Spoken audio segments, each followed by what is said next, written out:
पहला कतरा। पहली बारिश का वो कतरा जो सबसे पहले टपका था, सहराओं की प्यास बुझाने जो सबसे पहले लपका था।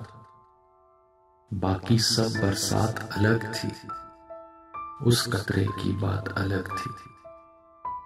दूर उफक तक वीराना था, धरती जल को तरस गई थी।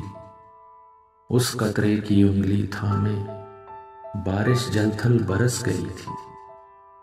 हब्स का आलम बदल गया था, बंजर मौसम बदल गया था। उस पहले कतरे की बदौलत सब कुछ यकदम बदल गया था। ऐसे ही ये दिल भी अक्सर वीरानों में खो जाता है, सोचों के सहरा में दबकर खुद भी सहरा हो जाता है।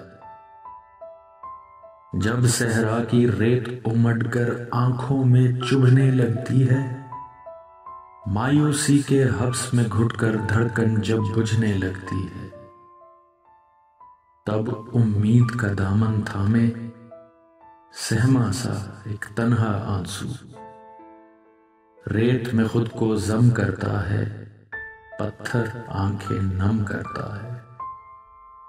हब्स का आलम खुल जाता है, बंजर मौसम धुल जाता है। उस पहले आंसू की बदौलत अश्कों में गम घुल जाता है।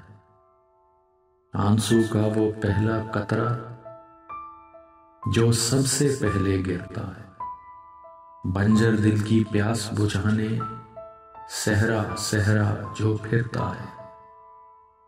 अश्कों की बरसात अलग है, उस कतरे की बात अलग है।